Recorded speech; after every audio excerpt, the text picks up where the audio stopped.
talking to men about small groups.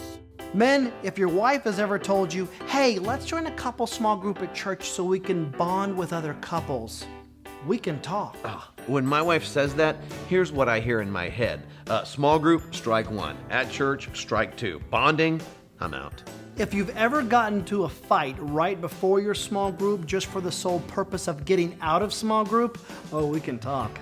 If going to a small group is about as appealing to you as going to a scrapbooking party, we can talk. Men, if you've ever been part of a small group that turns into more of a gripe session about the men in the small group, Oh yeah, like, how come you can't be as health conscious as Dr. Oz? how come you don't have the looks like Brad Pitt? How come you're not as magical as Chris Angel? We can talk. If you've ever wanted to strangle another guy in small group, Oh, you mean the guy that's always like, last week I took our kids to my parents' house and me and Susie, we just spent the whole weekend at our house on the couch having a Julia Roberts movie-thon. yeah, that's him. Oh, and he's also the guy, man, I'd like to teach you the value of non-sexual touch. Yes, what is that and why would I be interested in it? We can talk. I need to talk. How about this one?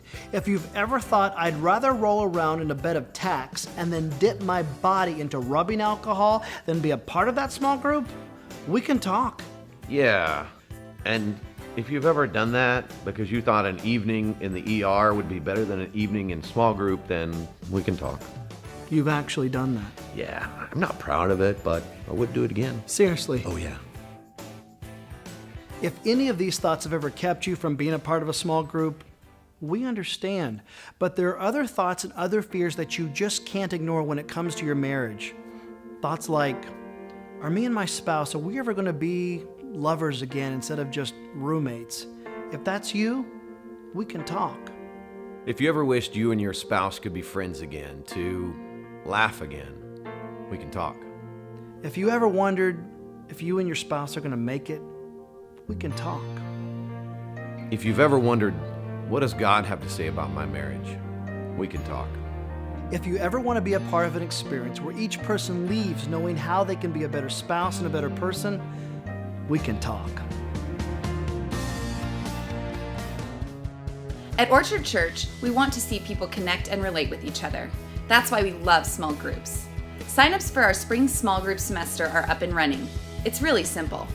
All you have to do is pick a group in the small group catalog, write the number of that group on the portion of the connection card that says Other, and drop it in the offering bucket at the end of our service.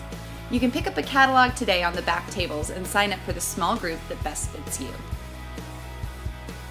Last but not least, we want to welcome our guests. If this is your first time at Orchard Church, thank you so much for being our guest today. We want to invite you to fill out the connection card that's located inside your newsletter and drop it in the offering bucket at the end of our service. This way, we can send you a thank you note and a coupon for a free Chick-fil-A sandwich. This is our way of just saying thanks for worshiping with us today. Today, we're continuing our series called Who Do You Think You Are? Here's a look back at what we covered last week in Ephesians.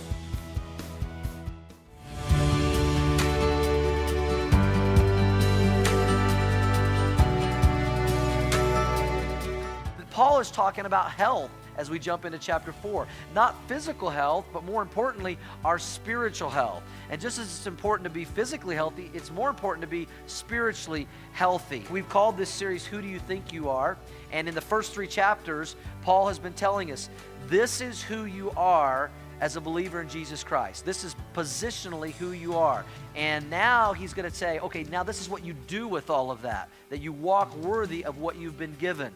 So what Paul is telling us here is that God has gifted pastors to lead the church, to equip you guys that are believers to do the work of ministry so that we have a healthy, edified church body and church family. To God's salvation and maturity are not enough.